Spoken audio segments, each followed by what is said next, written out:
जय जगन्नाथ। महाप्रभु जगन्नाथ जी की इस पवित्र पुण्य भूमि में भारत के प्रधानमंत्री श्री नरेंद्र मोदी जी का जो बहुत ही जन कल्याणकारी कार्यक्रम है आयुष्मान भारत योजना, उसमें आज उड़ीसा भी शामिल हो रहा है।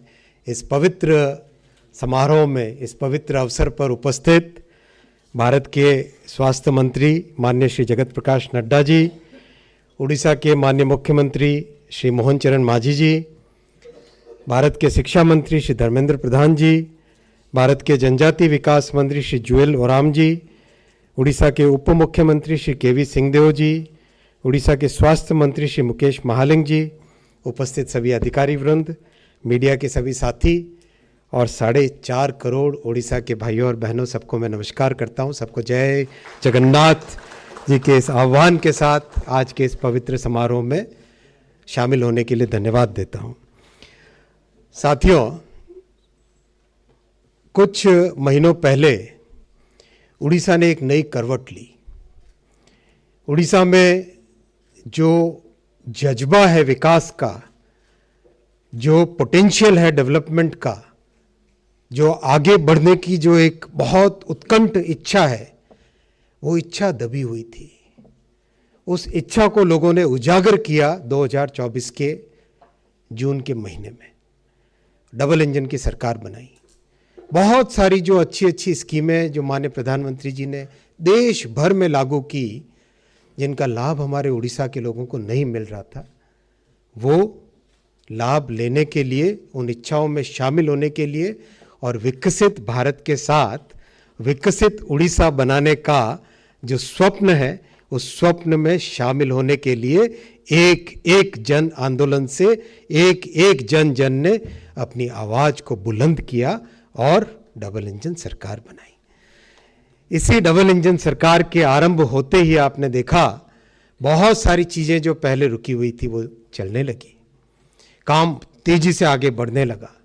अभी हाल ही में प्रवासी भारतीय दिवस हुआ था।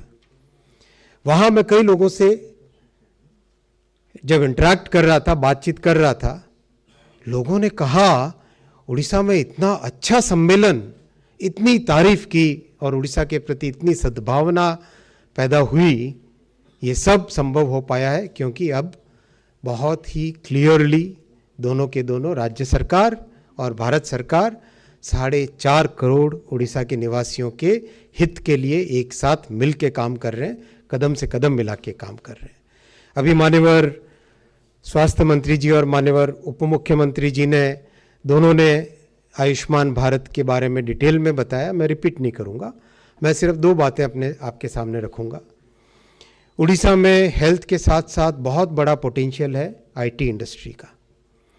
उड़ीसा से आईटी इंडस्ट्री के प्रोफेशनल्स देश भर में, दुनिया भर में जाके अपना नाम कमा रहे हैं और बहुत अच्छा कंट्रीब्यूट कर रहे हैं उड़ीसा के आईटी के प्रोफेशनल्स दुनिया भर में। अब समय आ गया कि उड़ीसा को एक बड़ा आईटी हब बनाया जाए और इसमें मैं रिक्वेस्ट करूंगा, माननीय मुख्यमंत्री जी ने, आपने बहुत अच्छा रिस्पांस दिया प्रवासी भारतीय दिवस के दौरान। जो आपके साथ डिस्कशन हुआ, 2 दिन के अंदर अंदर ही चीफ सेक्रेटरी साहब का मेरे पास फ़ोन आ गया कि इस तरह से हम आगे बढ़ सकते हैं। आपके आईटी डिपार्टमेंट की तरफ से काम चालू हो गया और इसी गति को अगर आगे बढ़ाएंगे तो बहुत जल्दी उड़ीसा एक अच्छा आईटी हब बनेगा। उसके बाद में मैं वहाँ से 2-3 और प्रवास पे गया था, पुणे गया था, चेन्नई गया था। वहाँ पे जितने भी आईटी प्रोफेशनल्स, आईटी कंपनीज़ के साथ बातचीत हुई, सबको मैंने आमंत्रित किया है कि आप उड़ीसा में आइए, आपको उड़ीसा में बेस्ट फैसिलिटीज़ मिलेंगी, उन फैसिलिटीज़ का लाभ उठाइए और उड़ीसा में जो टैलेंट है उस टैलेंट का भी आप लाभ उठाइए। मैं दूसरा विषय रखूँगा, माननीय शिक्षा मंत्री जी से निवेदन करूँगा। आज सेमीकंडक्टर की शिक्षा के लिए उड़ीसा में 4 यूनिवर्सिटीज़ को शामिल किया गया है। हम सब जानते हैं सेमीकंडक्टर आज के युग में कितना इम्पोर्टेंट है, बहुत ही ज़रूरी है। मोटे के उड़िया कोई भी ओडिशारू आमे 4टी कॉलेज को, 4टी यूनिवर्सिटी कॉलेज को आमे सेमीकंडक्टर शिक्षा रे सम्मिलित करी छे। बहुत सुंदर से सेमीकंडक्टर शिक्षा चली। आज मु रिक्वेस्ट करी माननीय मुख्यमंत्री जी को और माननीय शिक्षा मंत्री जी को जे आम पाखे स्कोप अच्छी आहरी 5टी कॉलेज को आम सामिल करिपारिबा सेमीकंडक्टर शिक्षा पाई। आपण दुई जण जदि महानुभाव मिसिकी 5टी कॉलेज रो रिकमेंडेशन करेंगे ताले हम आहरी 5टी कॉलेज को आम सेमीकंडक्टर शिक्षा रे सम्मिलित करिपारिबा। या परे मेन ऑब्जेक्टिव रहिबो शिक्षा पाइला परे केमिति ओडिसा रे गोटे सेमीकंडक्टर यूनिट आसु सेटा हम समस्त गोटे ड्रीम प्रोजेक्ट रहिबो। तापय आम समस्ते मिसिकी जेमती ओडिया कहती अंटा भिड़िकी काम करवा से पूरा जोश रे पूरा ताकत रे आम काम करवा आसंता 2-3 वर्ष भितर यही स्वप्न मध्य आम पूरण करवा। रेलवे रे मध्य बहुत माननीय मुख्यमंत्री जी को बहुत सहयोग अच्छी जहाँ किसी लैंड एक्विजिशन विषय जहाँ किसी प्रॉब्लम्स थिला आम डिस्कस करिछे से समस्ते सबु अधिकारी मानन को निर्देश देइचंती जे रेलवे काम खूब शीघ्र खूब त्वरान्वित हो।